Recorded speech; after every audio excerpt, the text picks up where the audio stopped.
नमस्कार दोस्तों, स्वागत है आप लोगों का आज जीएस एकेडमी पर। एक बार फिर से चलिए शुरू करते हैं। अशोक का चैप्टर मैंने एंशिएंट हिस्ट्री उठाया हुआ है और इसको मैं अशोक वाला चैप्टर को समाप्त करूंगा, क्योंकि यहाँ से क्वेश्चन कोई भी एग्जाम हो अशोक वाला चैप्टर तो कंपलसरी है। आईएएस से लेकर के छोटे छोटे एग्जामों की बात अगर करें वहां तक, तो अशोक का मैं इस वीडियो को अभी बना रहा था तो उसी समय थोड़ी सी आवाज़ आ गई, इसीलिए जो मैंने लिखा हुआ है उसको मैंने ऐसे ही छोड़ दिया है। तो देखिए, पहला वाला पॉइंट क्या है, अब हम देखेंगे अशोक के बारे में कि अशोक थोड़ा कॉन्सेप्चुअल और फैक्चुअल दोनों देखेंगे। पहले फैक्ट देख लेते हैं और कॉन्सेप्ट के साथ देखेंगे। तो पहला फैक्ट क्या है, भाब्रू अभिलेख। भाब्रू अभिलेख में अशोक को प्रियदर्शी कहा गया है। दूसरा मैं दिख रहा हूं कि मस्की अभिलेख में अशोक को बुद्ध शाक्य कहा गया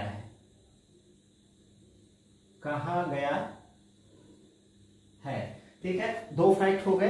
तीसरे फैक्ट पे अगर हम चले, तीसरा फैक्ट, तो इसके 4 ऐसे अभिलेख हैं जिसमें इसका नाम अशोक मिलता है। ठीक है, कौन कौन से? एक है हमारा अशोक के 4 अभिलेखों में, अशोक के 4 अभिलेखों में 4 अभिलेखों में उसका नाम अशोक मिलता है।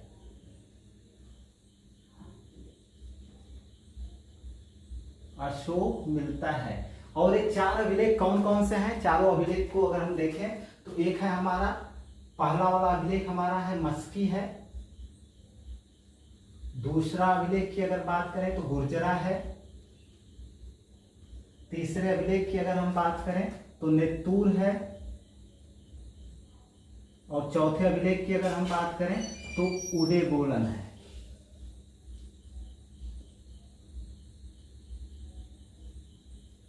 ठीक है, देखिए 3 फैक्ट हो गए। अब पहले चौथे फैक्ट, 4-5 फैक्ट लिखने के बाद सब क्लियर करते हुए चलता हूं।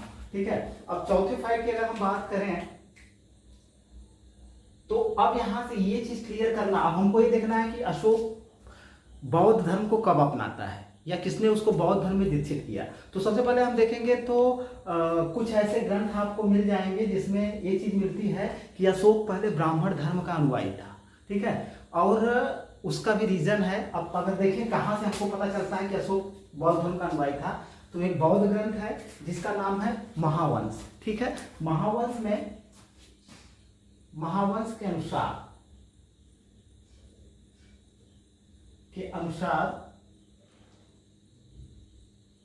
अशोक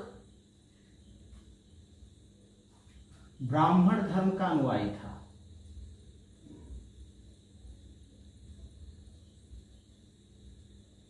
ब्राह्मण धर्म का अनुयायी था।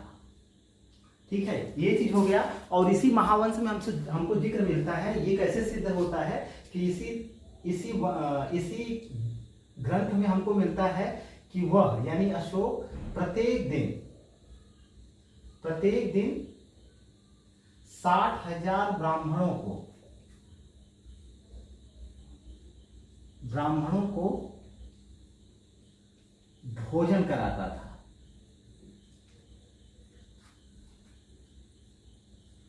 ठीक है, ये तो महावंश की बात हो गई। अब चलते हैं, एक और बहुत ही फेमस ग्रंथ है जिसके बारे में जानना हमारे लिए बहुत आईएमपी है। जब हम मध्यकालीन भारत का इतिहास पढ़ेंगे तो इसका जिक्र आएगा। एक ग्रंथ है कन्नड़ की राज तरंगिणी।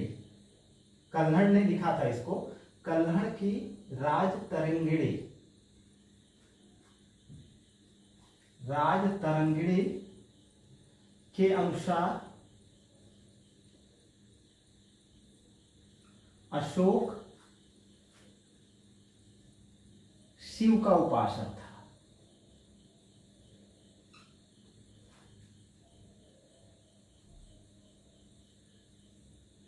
ठीक है, ये 5 फैक्ट हम लोगों ने देख लिए। अब देखिए क्वेश्चन कहां से और कैसे कर सकता है और करता है। पहला वाला फैक्ट अगर देखें तो भाब्रू अभिलेख, एक भाब्रू अभिलेख है, उसमें अशोक को क्या कहा गया है? प्रियदर्शी। तो यहां से क्वेश्चन कर सकता है कि किस अभिलेख में अशोक को प्रियदर्शी कहा गया है, तो आपका ऑप्शन जाता है कि भाब्रू अभिलेख में अशोक को प्रियदर्शी कहा गया है। ठीक है, या क्वेश्चन करे प्रियदर्शी किसका उपनाम है या किसका नाम था या नाम है, तो आपका ऑप्शन जाता है अशोक का। दूसरा फैक्ट है मस्की अभिलेख। मस्की अभिलेख में अशोक को क्या कहा गया है? बुद्ध शाक्य कहा गया है। ठीक, तो अगर क्वेश्चन करें कि बुद्ध शाक्य किसका एक अन्य नाम या उपाधि थी, तो आपका ऑप्शन जाता है कि अशोक की। ठीक है, किस अभिलेख में? तो आपका ऑप्शन जाता है मस्की अभिलेख में। अशोक के 4 अभिलेखों में उसका नाम अशोक मिलता है, क्योंकि मैंने पढ़ाया हुआ पहले वाले वीडियो को देखिए, देवानाम्पी प्रियदर्शी अशोक को बोला गया है उसके अभिलेखों में। ठीक, लेकिन 4 अभिलेख ऐसे हैं जिसमें उसके नाम का स्पष्ट उल्लेख हुआ है। कौन कौन से अभिलेख हैं? तो ये है, एक आपका मस्की है, इसको याद करके रखिए, गुर्जरा है, एक नेतूर है और एक उडेगोलन है। ये 4 अभिलेख ऐसे हैं, क्योंकि आईएएस या पीसीएस या बड़े एग्जाम में क्वेश्चन करेगा निम्न में से किस अभिलेखों में अशोक का नाम मिलता है, तो चारों अभिलेख जब तक आपको क्लियर नहीं रहेंगे आप कर नहीं पाओगे। तो 4 अभिलेख कौन कौन से हैं? मस्की, गुर्जरा, नेतूर और उडेगोलन। ठीक है, तो ये 4 अभिलेख ऐसे हैं। अब अगर क्वेश्चन आए कि भैया अशोक ब्राह्मण धर्म को मानता था, तो ये कहाँ से हमको सूचना मिलती है? अगर आपके ऑप्शन में है महावंश, मैंने बताया हुआ है कि ये महावंश और दीपवंश दोनों सिंहली अनुश्रुतियां हैं या ग्रंथ है जिसको श्रीलंका से संबंधित है। तो महावंश के अनुसार वो ब्राह्मण धर्म का अनुयायी था। ठीक, महावंश से ही पता चलता है कि वह प्रतिदिन कितने ब्राह्मणों को भोजन कराता था, 60,000 ब्राह्मणों को भोजन कराता था, ऐसा जिक्र मिलता है। और महावंश में ये भी जिक्र मिलता है कि वह अनेक देवी देवताओं की पूजा किया करता था। ठीक है, 5वां देखें, कल्हड़ की राज तरंगिणी। तो पहली चीज आप याद करके रखो कि राज तरंगिणी किसकी रचना है? तो कल्हड़ की है। और कल्हड़ की राज तरंगिणी से हमको पता चलता है कि अशोक किसका उपासक था? शिव का उपासक था। तो अगर हम कहें कि किस ग्रंथ में या किससे पता चलता है कि अशोक शैव धर्म को मानता था, तो आपका ऑप्शन जाता है कल्हड़ की राज तरंगिणी में। तो ये 5 फैक्ट मेरे हिसाब से क्लियर हो गए होंगे। ठीक है, अब अगले फैक्ट, अब छठा फैक्ट देखें, इसको मिटा करके। इसी तरह से आपके एग्जाम में ये सारे फैक्ट आईएमपी हैं। हमारा लेवल जो है मतलब हाई है, हाई से लेकर के लो लेवल तक हम चलेंगे। ठीक है, अब अगर आगे की बात करें कि अशोक बौद्ध धर्म की तरफ उन्मुख कैसे हुआ, तो देखिए ये इसमें सबसे पहले फैक्ट को हम, ये पहला फैक्ट अगर हम देखें तो पहला फैक्ट, तो दीपवंश और महावंश के अनुसार, दीपवंश और महावंश सिंहली जो श्रीलंका संबंधित धर्म ग्रंथ है, दीपवंश, पहला फैक्ट, दीपवंश व महावंश के अनुसार, महावंश के अनुसार अशोक को सबसे पहले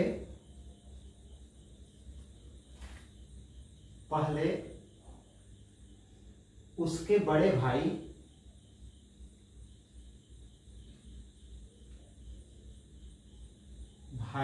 सुमन के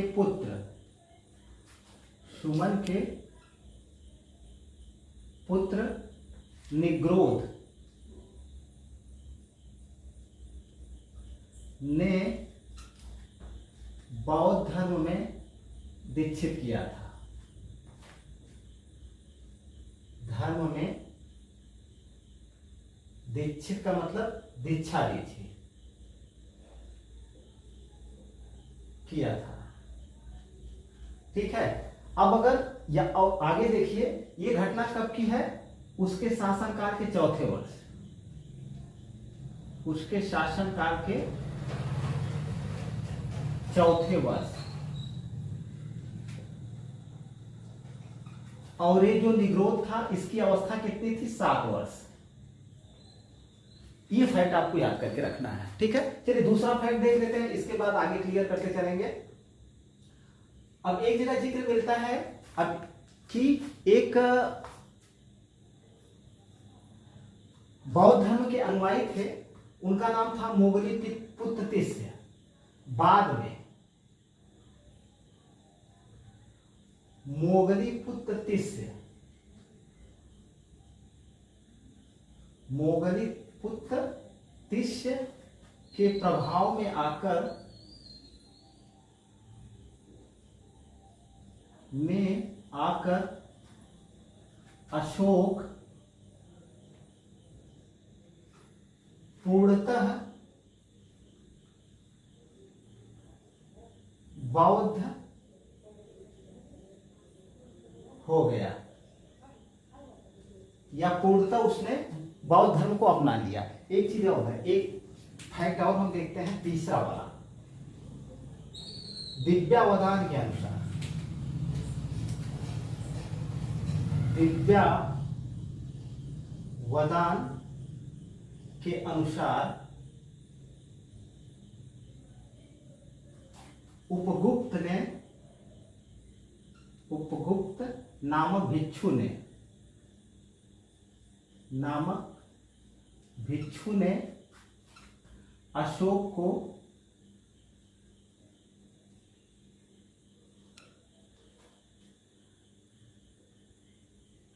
बौद्ध धर्म की दीक्षा दी।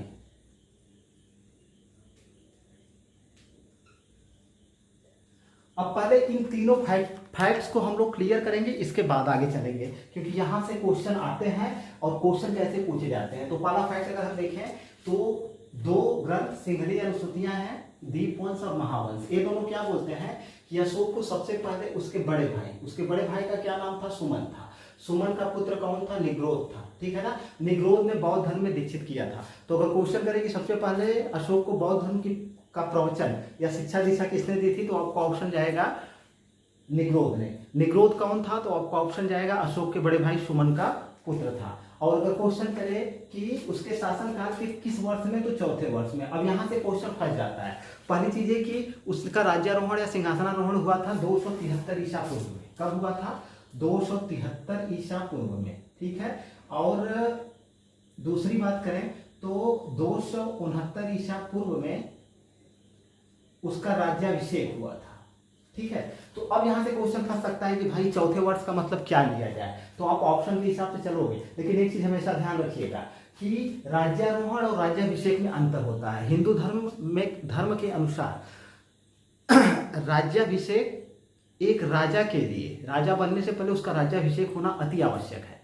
लेकिन 273 ईसा पूर्व में उसने सुमन को पराजित करके राज सिंहासन को प्राप्त तो कर लिया था, लेकिन बौद्ध धर्म ग्रंथों में ऐसा जिक्र आता है कि इसके बाद वह थोड़ा सा आंतरिक स्थिति को सुदृढ़ करने में लग गया, इसलिए उसको कुछ समय लग गया अपना राज्याभिषेक करवाने में। तो उसने अपना राज्याभिषेक 269 ईसा पूर्व में किया था। तो चौथे वर्ष की गणना अगर दोनों ऑप्शन में है तो सबसे सटीक ऑप्शन जो आपका होगा वो 269 ईसा पूर्व होगा, ठीक है। ये आप याद रखिए कि राज्याभिषेक से ही उसके शासनकाल का प्रारंभ वैधानिक रूप से मानना उचित होगा, ठीक। अच्छा, अब आगे चले।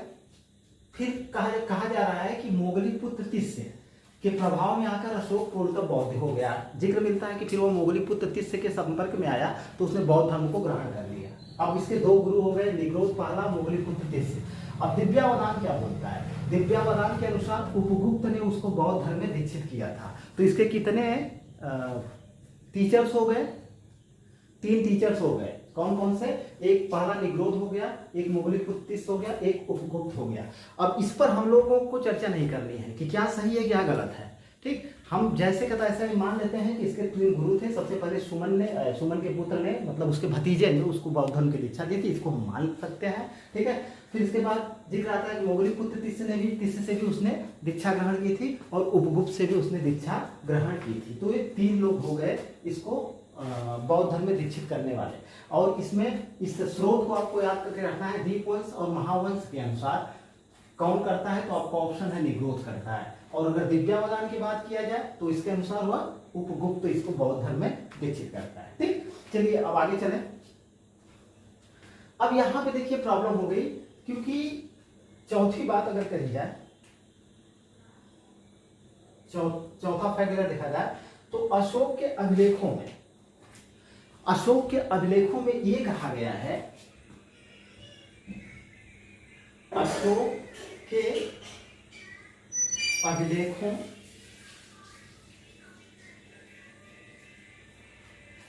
में उसके बौद्ध धर्म को अपनाने के कारण को कलिंग युद्ध से जोड़ते हैं। कलिंग युद्ध से जोड़ते हैं।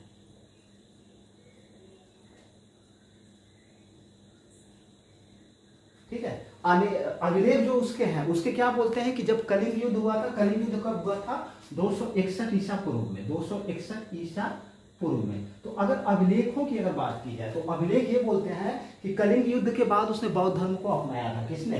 अशोक ने। ठीक है। तो कलिंग युद्ध से इसको जोड़ते हैं। अब यहाँ पे विद्वानों में मतभेद हो गया, क्योंकि कलिंग युद्ध की घटना आपकी 261 ईसा पूर्व हो रही है, और अगर हम निग्रोध के हिसाब से देखें तो ये 273 269 इसी समय इसने बौद्ध धर्म को ग्रहण कर लिया था। तो यहाँ पे विद्वान ये बोलते हैं, कहते हैं कि हो सकता है कि अशोक का बौद्ध धर्म के प्रति झुकाव पहले से रहा हो, कलिंग युद्ध के पहले से ही रहा हो।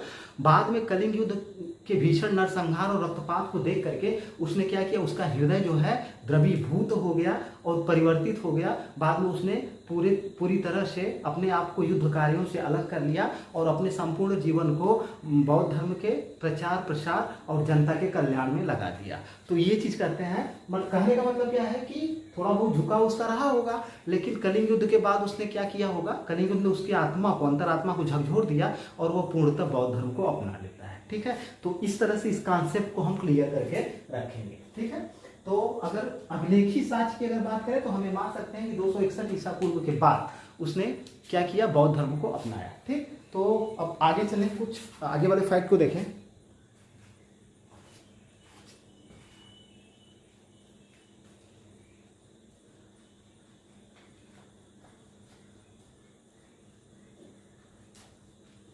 अब अगर अगले फैक्ट की बात करी जाए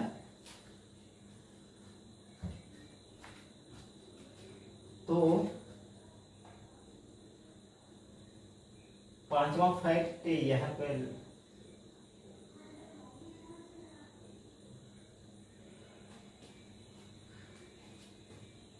छोड़िए, इसको फिर से 1 2 3 4 5 करके रखते हैं। अब देखिए, कुछ विद्वान एक उसका प्रथम लघु शिलालेख है उसके बारे में बोलते हैं। कहते हैं कि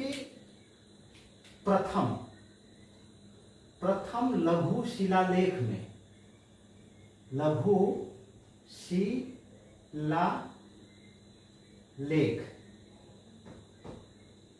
शिलालेख के अनुसार अशोक बौद्ध धर्म ग्रहण करने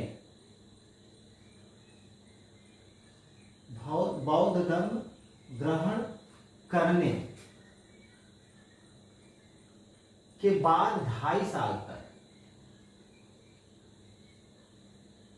बाद 2.5 वर्ष तक साधारण उपासक रहा।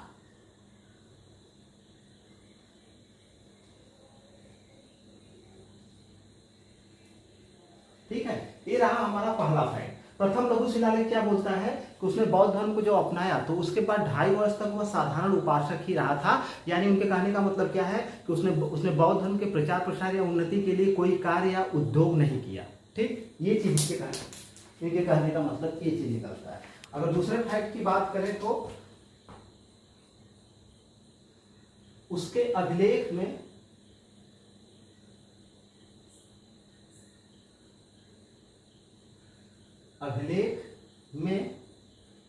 संघ उपेते, इसका मतलब होता है संघ में प्रविष्ट होना, संघ में प्रविष्ट होना।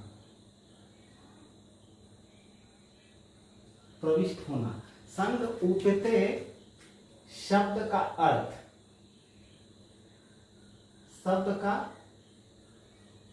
अर्थ यह लगाते हैं कि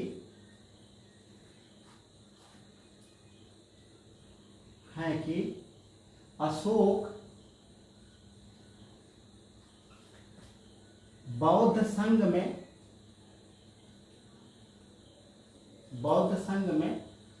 प्रविष्ट हो गया, प्रविष्ट हो गया या प्रवेश कर लिया।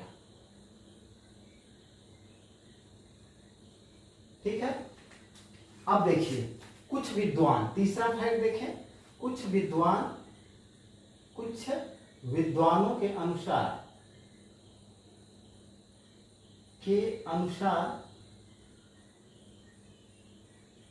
संघ उपते का वास्तविक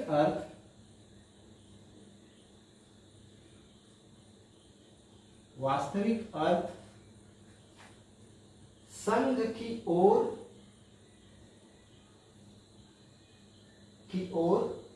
उन्मुख होना है। संघ की ओर उन्मुख होना है। पहले इन 3 फैक्ट्स को क्लियर कर लेते हैं, इसके बाद आगे बढ़ेंगे। सबसे पहले एक चीज देखो, प्रथम लघु शिलालेख, उसके कई तो लघु शिलालेख मिलते हैं हमको। तो प्रथम लघु शिलालेख के अनुसार उसमें ये जिक्र आता है कि अशोक ने बौद्ध धर्म ग्रहण करने के बाद कितने साल तक, 2.5 वर्ष तक साधारण उपासक रहा। तो अगर ये बात, अगर क्वेश्चन करे कि किस लघु शिलालेख में या किस शिलालेख में, ऐसे करके क्वेश्चन करता है कि जिक्र मिलता है कि अशोक अपने बौद्ध धर्म ग्रहण करने के बाद 2.5 वर्ष तक, कितने वर्ष तक, 2.5 वर्ष तक या उपासक रहा था, तो आपका ऑप्शन जाता है प्रथम लघु शिलालेख। और कितने वर्ष की बात करेगा तो आपका ऑप्शन जाता है 2.5 वर्ष तक। ठीक है। अब देखिए इसके बाद क्या होता है, उसके अभिलेखों में एक शब्द का जिक्र आया है जिसका नाम है संघ उपते। ठीक है। तो संघ उपते का कुछ विद्वानों ने अर्थ क्या निकाला, उन्होंने कहा संघ में प्रविष्ट होना। कुछ विद्वानों ने कहा कि संघ उपते का अर्थ होता है संघ में प्रविष्ट होना। अशोक पूरी तरह से, कुछ विद्वान बोलते हैं कि भिक्षु वस्त्र पहन करके संघ में प्रविष्ट हो गया और खुद को संघ का प्रधान या मुखिया कह सकते हैं, और राज्य का प्रधान और मुखिया, संघ और राज्य दोनों का प्रधान और मुखिया घोषित कर दिया। ठीक है। तब इन विद्वानों की विचारधारा को कुछ विद्वानों ने इस विचारधारा को क्या किया, नकारा। उन्होंने कहा कि संघ उपते जो ये शब्द है, इसका वास्तविक अर्थ क्या होता है, संघ की ओर उन्मुख होना, संघ में प्रविष्ट होना नहीं, संघ में प्रवेश करना नहीं, संघ की तरफ उन्मुख होना या झुकाव होना। उन्होंने कहा कि उसका झुकाव संघ की तरफ हुआ था, ऐसा नहीं है कि उसने भिक्षु वस्त्र धारण करके संघ में प्रवेश कर लिया, संघ का मुखिया बन गया, और राज्य का मुखिया तो था ही, राज्य का मुखिया अपने आप को घोषित किया, ऐसी बात नहीं थी। ठीक है।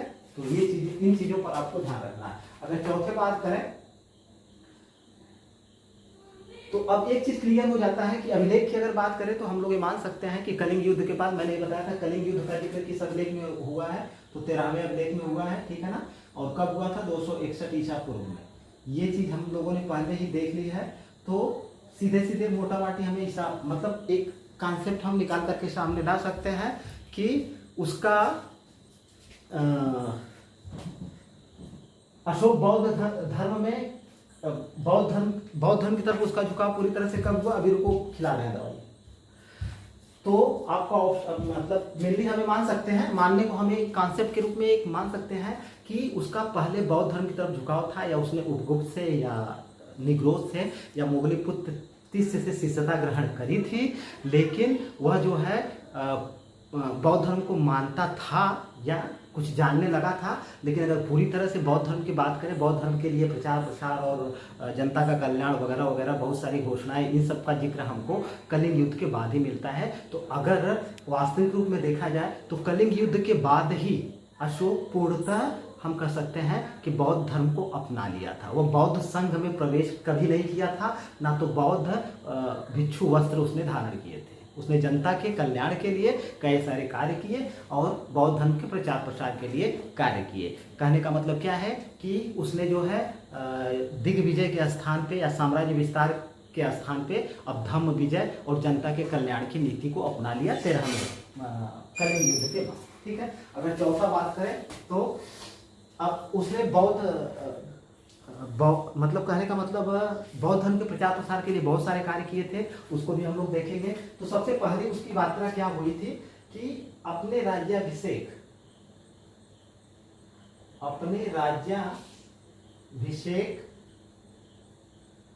के 10वें वर्ष अशोक ने बोध गया की यात्रा की। ठीक है, बहुत ही आईएमपी क्वेश्चन है, कई बार क्वेश्चन पूछा गया है कि राज्याभिषेक, अब यहाँ देखिए राज्याभिषेक सीधे सीधे लिखा हुआ है, तो उसका राज्याभिषेक कब हुआ था? 269 ईसा पूर्व में हुआ था, ये चीज हो गया।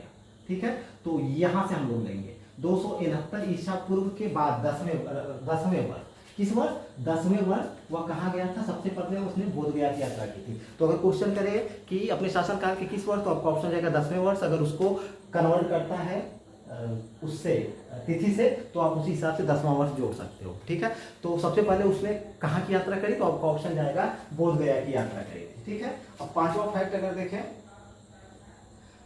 और अपने अभिषेक के 20वें वर्ष उसने लुम्बिनी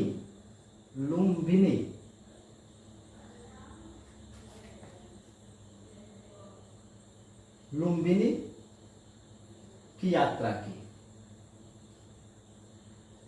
ठीक है, थोड़ा देखिए दिख रहा है कि नहीं, थोड़ा सा प्रॉब्लम हो जाती है।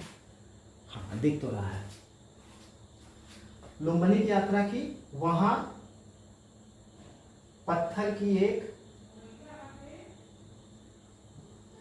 सुदृढ़ दीवार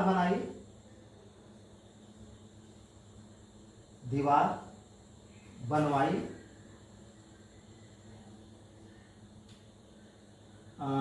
और एक शिला स्तंभ खड़ा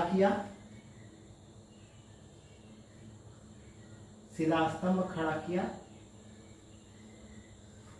और लुम्बिनी ग्राम को करमुक्त घोषित कर दिया।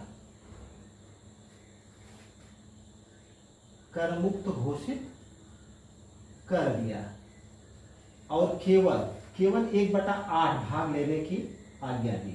1/8 भाग।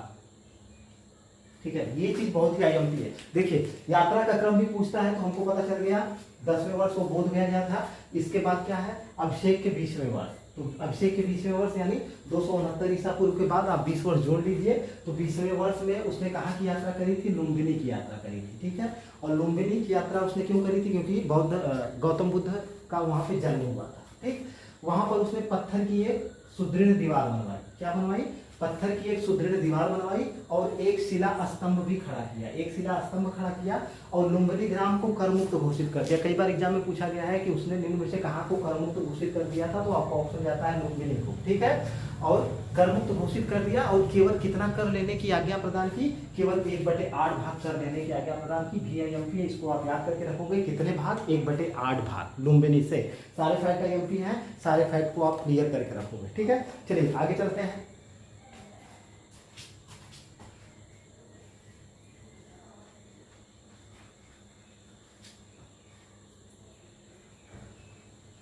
अगला फैक्ट,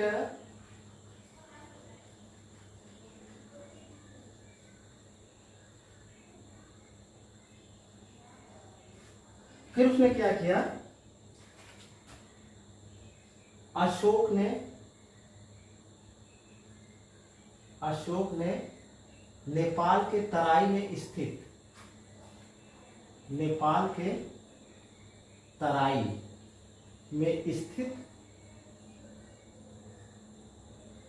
स्थित कनक मुनि। अब यहाँ पे एक चीज आप लोगों को ध्यान देना है, कनक मुनि का बहुत से लोग अर्थ निकाल लेते हैं गौतम बुद्ध से, लेकिन ये गौतम बुद्ध नहीं है, एक पौराणिक बुद्ध है। कनक मुनि का मतलब क्या होता है? पौराणिक बुद्ध, एक पौराणिक बुद्ध। ठीक है, कनक मुनि के स्तूप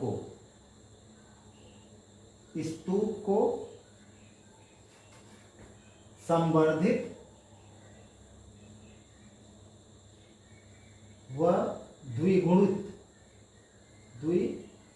करवाया।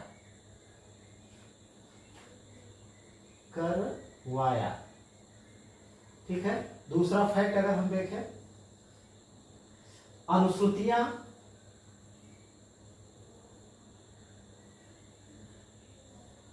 अशोक को 84,000 स्तूपों के निर्माण का श्रेय देती है। निर्माण का श्रेय देती है।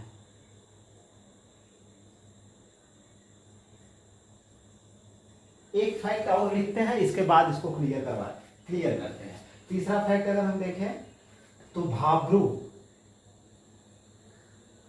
वैराट मतलब राजस्थान,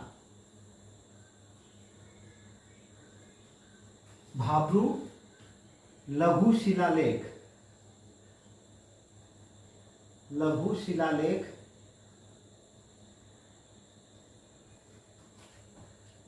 में उल्लेख है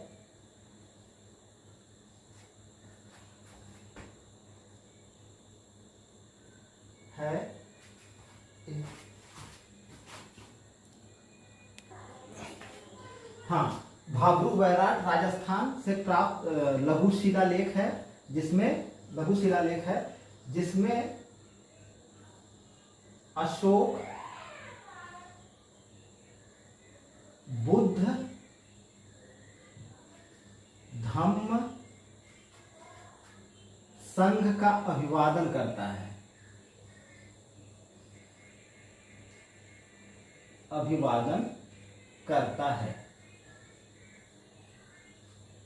ठीक है। अच्छा देखिए यहां से अब चलिए चीजें क्लियर कर लेते हैं। अशोक नेपाल के तराई में स्थित कहाँ, कनक मुनि का मतलब आप लोग ऑप्शन में गौतम बुद्ध से मत लगा लेना। अगर उसमें ऑप्शन है एक पौराणिक बुद्ध, तब इसको आप क्लियर रखिए, लगाइएगा। अगर पौराणिक बुद्ध नहीं है तब बुद्ध आप लगा सकते हो, कोई दिक्कत नहीं है।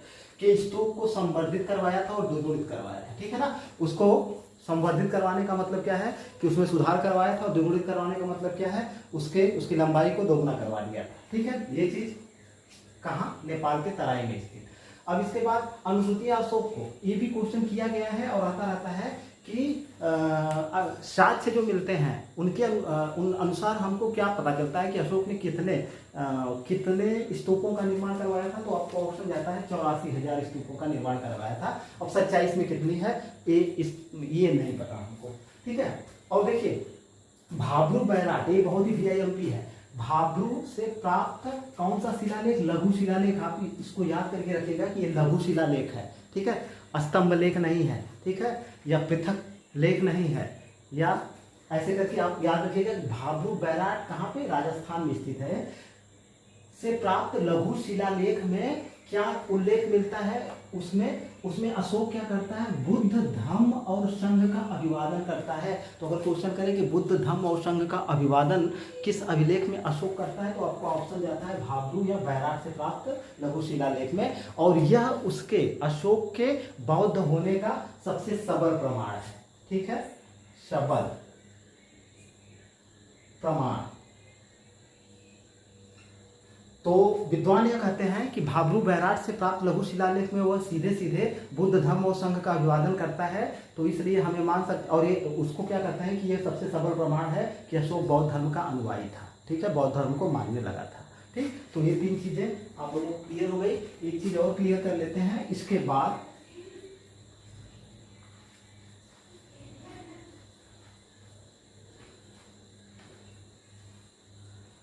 देखिए विद्वानों ने कहा कि भाब्रू बैराट से प्राप्त जो लघु शिलालेख है उसमें अशोक बुद्ध धम्म और संघ का अभिवादन करता है। तो आप इसको याद करके रखोगे। अगला फैक्ट जाता है हमारा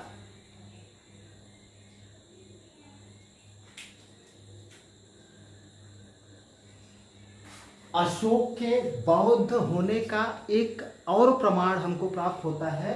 देखिए अशोक के लघु शिलालेख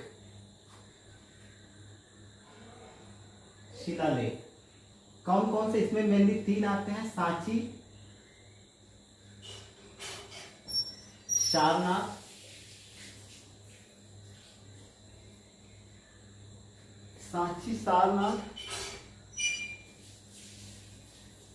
कौशाम्बी है एक, उतर रहा था दिमाग से। कौशाम्बी, सॉरी ये शिलालेख नहीं है, लघु स्तंभ लेख है।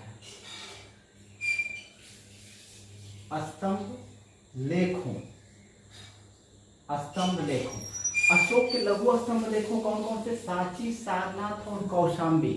कौशाम्बी में वह बौद्ध धर्म के रक्षक के रूप में हमारे सामने आता है।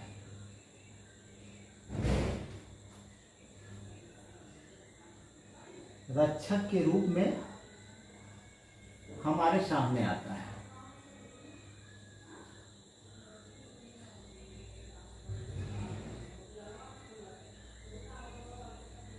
मतलब ये 3 स्तंभ लेख ऐसे हैं, लघु स्तंभ लेख ऐसे हैं जिसमें उसके कुछ शासनादेश हैं। ये तीनों सांची, सारनाथ और कौशाम्बी जो है क्या है? ये शासनादेश है, शासनादेश है। किसी में अमात्यों को मतलब आदेश दिया गया है, कहीं पे भिक्षु और भिक्षुणियों को आदेश दिया गया है। तो उसमें एक सांची वाला है, इसमें क्या कहा गया है? अगर हम तीसरे फैक्ट की बात करें, सांची लघु स्तंभ लेख में, स्तंभ लेख में अशोक ने चेतावनी देते हुए कहा है कि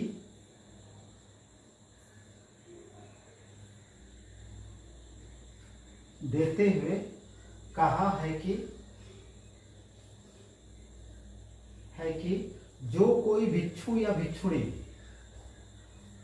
जो कोई भिक्षु या भिक्षुणी संघ में फूट डालेगा उसे संघ से बाहर कर दिया जाएगा।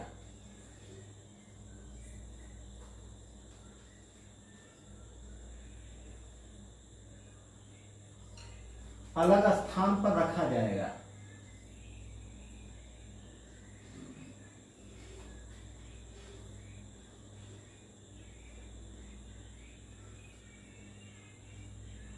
कहने का मतलब क्या है? अब देखिए ये 3 फैक्ट को क्लियर करते हैं हम लोग। इसके बाद अशोक के लघु स्तंभ लेख कौन कौन से? अगर हम कहें कि शासनादेश के रूप में उसके कौन कौन से स्तंभ लेख हमारे सामने आते हैं, तो एक सांची का है, एक सारनाथ का है, एक कौशाम्बी का है। तो सांची का तो हम लोगों का क्लियर हो गया है। अगर पूछे कि सांची लघु स्तंभ लेख में वह किसको चेतावनी देता है, तो आपका ऑप्शन देता है कि ये सांची लघु स्तंभ लेख में अशोक किसको चेतावनी देता है? भिक्षु और भिक्षुणियों को। ठीक है, भिक्षु कोई भिक्षु या भिक्षुणी, भिक्षु और भिक्षुणियों को सीधे सीधे क्या करता है? वो चेतावनी देता है कि जो कोई भी संघ में फूट डालने की कोशिश करेगा या फूट डालेगा तो उसको संघ से बाहर कर दिया जाएगा, उसको अलग स्थान पर रख दिया जाएगा, वगैरह बातें कही गई हैं। तो अगर क्वेश्चन करें कि किस अभिलेख में भिक्षु और भिक्षुणी को चेतावनी दी गई है, तो आपका ऑप्शन जाता है कि सांची लघु स्तंभ लेख में। ठीक है, तो अब ये सारी चीजें देखने के बाद विद्वानों ने इस पर निष्कर्ष निकाला कि भैया देखिए सांची, अब देखिए हम लोग आगे चलेंगे तो सारनाथ और कौशाम्बी में उसने किसको चेतावनी दी है,